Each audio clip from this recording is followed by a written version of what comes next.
کہ اللہ کے رسول صلی اللہ علیہ وآلہ وسلم نے حضرت اسامہ ابن زید بن حارثہ ان کو ایک لشکر کا امیر بنا کر کے روم پر حملہ کرنے کے لیے بھیجا اور وہ لوگ ابھی مدینہ شریف کے باہر ہی گئے تھے کہ حضور کا وصال ہو گیا. وہ لوگ واپس آ گئے. پھر حضور علیہ السلام کو غسل دیا گیا، کفن شریف اور سارے جو معاملات تھے وہ ادا کیے گئے. پھر صدیق اکبر صحابہ کے اتفاق رائے سے اور اجماع سے رسول اللہ کے جانشین ہوئے اور خلیفہ اول ہوئے. تو صدیق اکبر نے یہ فیصلہ کیا کہ جس لشکر کو اللہ کے رسول نے بھیجا، روانہ کیا، وہ واپس آ گیا، تو جس کو حضور بھیجے وہ واپس نہیں آ سکتا. جس کو اللہ کے رسول آگے بڑھا دیں وہ واپس نہیں آ سکتا. دشمن یہ سمجھ بیٹھا کہ اب رسول اللہ پردہ فرما گئے، اب مسلمانوں کی ہمت ٹوٹ گئی، اب یہ لشکر واپس آنے والا نہیں ہے. صدیق اکبر نے کہا واپس جاؤ. حضور دوسرے سے تشریف لے گئے، اللہ کا وعدہ پورا ہو گیا، اب تمہیں واپس جانا ہے، جاؤ لشکر لے کے جاؤ. بڑی تفصیل ہے اس میں. لیکن جو حضرت اسامہ تھے، حضرت زید بن حارثہ کے بیٹے، وہ صدیق اکبر کے پوتوں کی عمر کے تھے. حضرت اسامہ صدیق اکبر کے بیٹوں کی بھی نہیں بلکہ پوتوں کی عمر کے تھے. تو صدیق اکبر نے ان کو گھوڑے پہ بٹھایا، کیا بات ہے، اور ان کی لگام پکڑ کر یہ اخلاق ہے، صدیق اکبر چلنے لگے. تو حضرت اسامہ بار بار کہتے اب تو آپ مومنوں کے امیر ہو، مسلمانوں کے خلیفہ ہو، یا مجھے نیچے اتر کر چلنے دو یا آپ گھوڑے پر بیٹھو. تو صدیق اکبر نے کیا کہا، اسامہ تم اللہ کی راہ میں جا رہے ہو اتنے بڑے کام کے لیے، میرا دل تو چاہتا ہے کہ میں بھی تمہارے ساتھ جاؤں، لیکن چونکہ اب خلیفہ بن گیا ہوں تو میرے پیروں میں زنجیر ہے کہ مجھے مدینے میں رہنا پڑے گا. تو چونکہ تم دین کے کام کے لیے جا رہے ہو تو میں تمہارے گھوڑے کے ساتھ اس لیے چل رہا ہوں کہ اگر تمہارے گھوڑے کی ٹاپ سے جو دھول اڑ کر کے لگے گی دین کی راہ میں جانے والے کی، وہ میرے لیے نجات کا سبب ہے. سبحان اللہ. یہ ہے ایمان کی پختگی.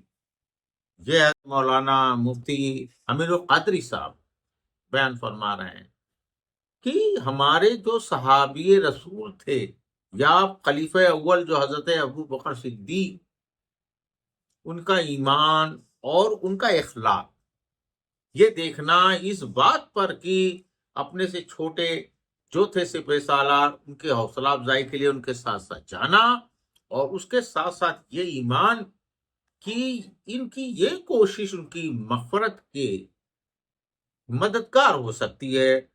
یہ ہے ایمان. آگے سنیے ان کی تقریر. سبحان اللہ. آپ اندازہ کریں کہ میں تو دین کی راہ میں جہاں تم جا رہے ہو وہ جا نہیں سکتا، مگر کم سے کم جانے والے کے ساتھ چند قدم چل کے میں بھی جانے والوں کے ثواب میں شریک ہونا چاہتا ہوں. یہ اپنے بزرگوں کی فکر تھی. تو اس لیے اگر ہم دین کا، سنیت کا، مسلک کا کام اپنی کسی مصروفیت کی وجہ سے نہیں کر سکتے تو جو طبقہ کر رہا ہے ان لوگوں کے ساتھ چند قدم چل ہی لیں، اس نیت کے ساتھ کہ جب ان کے ساتھ چلنے والوں کی فہرست بنے گی تو کہیں نہ کہیں اپنا نام بھی آ جائے گا. سپورٹ کریں تاکہ جب دین کا کام کرنے والوں کی فہرست بنے گی تو کہیں کہیں اپنا نام بھی آ جائے گا. تو اللہ سے دعا کرتا ہوں کہ جو بھی عاشق رسول دنیا کے جس بھی کونے میں دین کا، سنیت کا، مسلک کا کام کر رہا ہے، اللہ سب کو آباد رکھے، سب کو سلامت رکھے. تنظیم کوئی ہو، تحریک کوئی ہو، ادارہ کوئی ہو، سمبول کوئی ہو، لیکن سلسلہ کوئی ہو، برادری کوئی ہو، علاقہ کوئی ہو، بس کام میرے نبی کا ہو رہا ہے، ہم سب ان کے ساتھ کھڑے ہیں. اور انشاءاللہ قیامت کے دن بھی ہم سب رسول اللہ کے جھنڈے کے نیچے ایک ساتھ کھڑے ہوں گے. اللہ کرے وہ دن آئے صبا وہ چلے کہ باغ پھلے، وہ پھول کھلے کہ دن ہو بھلے، لوا کے تلے ثنا میں کھلے، رضا کی زباں تمہارے لیے. اللہ پاک ہم سب کو توفیق بخشے۔ تو یہ تھے حضرت امین القادری صاحب، اور دیکھیں یہ ان کا جو یہ تقریر کا حصہ ہے میرے پیش کرنے کا صرف مقصد یہی ہے کہ آج کے دن یہ بہت ضروری ہو گیا ہے کہ یہ نہ سوچیں کہ مسلمان ہے تو کس مسلک کا ہے، کس کاسٹ کا ہے، یا کس ٹائپ کا یہ ابھیان چل رہا ہے۔ نہیں، دین کا کام اگر ہو رہا ہے تو دین کے کام، جو بھی جائز کام ہے دین کے، ان کام کو اگر ہم کر نہیں سکتے ہیں یا اس میں مدد نہیں کر سکتے، ان کے ساتھ چل نہیں سکتے، تو کم سے کم ہم اس میں رکاوٹ نہ بنے۔ اس کو اگر مدد کر سکتے تو اپنی وسعت کے مطابق مدد کریں۔ آج یہ ہمارے اندر برائی بہت زیادہ آ چکی ہے کہ لوگ اڑنگا ڈالتے ہیں، تو یہاں مسلمانوں کو ایک ہونا پڑے گا۔